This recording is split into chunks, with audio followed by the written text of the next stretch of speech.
Son las 23:59 del 31 de diciembre de 1999. Estamos en Sydney, el primer lugar del planeta que va a recibir el nuevo milenio. Algunas de estas personas que están acá piensan que en 5 segundos el mundo puede explotar.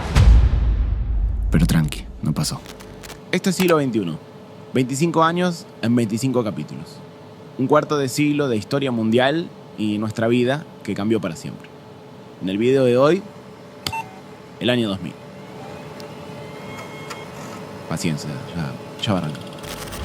La primera gran amenaza del siglo fue el I2K, o sea, el Year 2000 Chaos.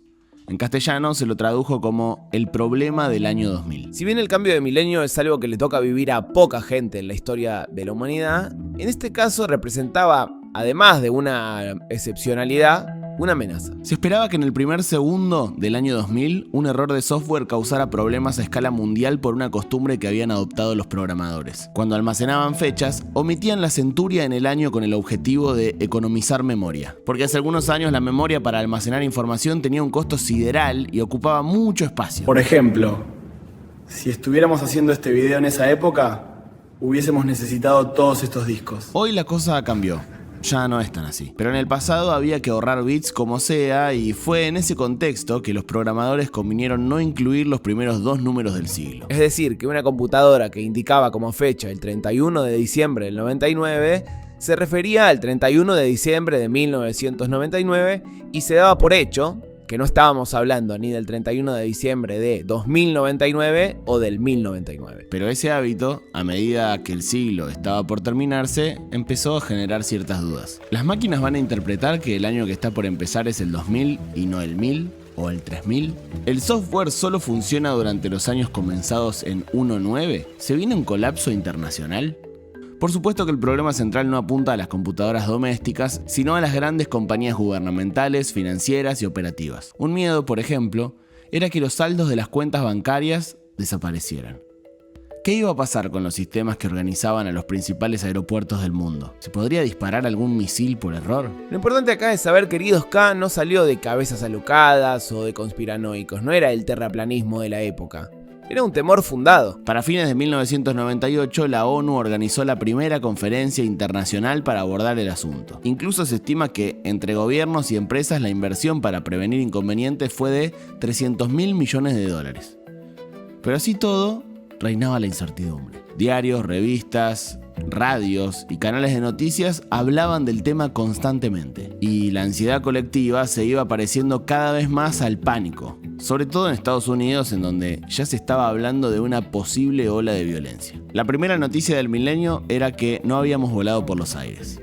Transmisiones en vivo informaban que no se registraban mayores problemas, no había apagón informático generalizado y todo andaba más o menos bien. Y decimos más o menos porque en el transcurso de algunas horas se registraron algunos problemas menores.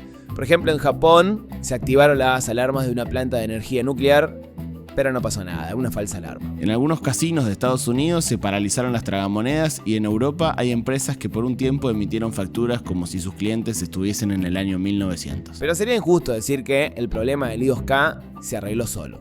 Durante varios años previos a la llegada del nuevo milenio, hubo programadores trabajando para corregir los potenciales errores. De todas formas, esto sienta un precedente sobre el problema que podrían ocasionar a escala global las fallas de los servicios informáticos. Y sobre todo, del nivel de conectividad al que había llegado el mundo. Y fue justamente esta idea de hiperconectividad la que hizo que desde finales de los 90 el mayor acceso a Internet y su influencia en la vida cotidiana generara una proliferación de empresas emergentes en la web. Se creía que en poco tiempo todo sería virtual y que tener una compañía .com era el negocio perfecto. La rápida sobrevaloración de esas firmas creó una nueva economía digital en la que muchos inversionistas querían participar a cualquier precio, ignorando la viabilidad. Esto provocó una especulación desenfrenada en estas empresas, de las cuales varias quebraron o dejaron de funcionar para fines del 2000 y durante el 2001. La crisis de las .com. Una burbuja tecnológica que se pincha, que deriva en pérdidas millonarias y que desata una nueva crisis económica. Es decir, zafamos de las máquinas, pero no de los humanos. Pero esto no queda acá. Superado el I2K y con la burbuja de internet en proceso de desinfle, nos queda una arista de este tipo de problemas por abordar. La escala doméstica. La primera ciberpandemia mundial. Empezó el 5 de mayo y se propagó en cuestión de horas. Se llamó el virus I Love You y afectó a millones de computadoras. ¿Qué pasó? Es muy simple. Los usuarios recibían un mail cuyo asunto decía I love you, supuestamente emitido por un conocido, lo cual generaba mucha más confianza para abrir el adjunto. Al hacerlo, el virus infectaba la máquina y se autoenviaba a las direcciones de correo agendadas. Las personas se enfrentaban a un nuevo tipo de amenaza, a un problema del nuevo siglo. Pero obviamente no todo lo que pasó en el 2000 tuvo que ver con nuestra adaptación a un mundo digitalizado. También pasaron otras cosas que tenían que ver con el mundo de antes. Uno de los nombres propios del año 2000 es el de Elian González, bautizado como el balserito cubano. Desde los 90 era habitual que los ciudadanos de Cuba emigraran ilegalmente hacia Estados Unidos en embarcaciones precarias. En este caso hubo un naufragio. La madre murió, pero el niño de 5 años logró ser rescatado el 25 de noviembre de 1999 en las costas de Florida. Desde entonces, su custodia se convirtió en una disputa entre La Habana y Washington, una situación propia de la Guerra Fría. ¿Debía quedarse o regresar? Finalmente, por una decisión judicial a mediados de los 2000, Elian regresó a Cuba. En materia científica, durante este primer año del milenio sucedió algo realmente novedoso: el primer trasplante de un corazón artificial. Quien lo recibió fue Peter Houghton, un hombre británico de 61 años que padecía una insuficiencia cardíaca y no era apto para un trasplante de órgano, así que estaba a punto de morir. Sin embargo, los médicos le ofrecieron una opción: convertirse en el primer ser humano con un corazón artificial de uso permanente. A mediados del año entró al quirófano y al salir empezó lo que él mismo llamó la vida extra. El arranque del siglo XXI también está marcado por elecciones que reconfiguraron el mapa global. En Rusia, el 26 de marzo, Vladimir Putin es elegido presidente. En noviembre, y tras múltiples denuncias de fraude, el republicano George Bush hijo llega al poder en Estados Unidos. Y en Latinoamérica hay tensiones. En diciembre, el presidente argentino Fernando de la Rúa anuncia el blindaje financiero. En criollo, la llegada de dólares a cambio de patrimonio. Política clásica de los neoliberalismos de la región. En México, Vicente Fox Quesada se impone ante el PRI, partido que gobernó 71 años consecutivos.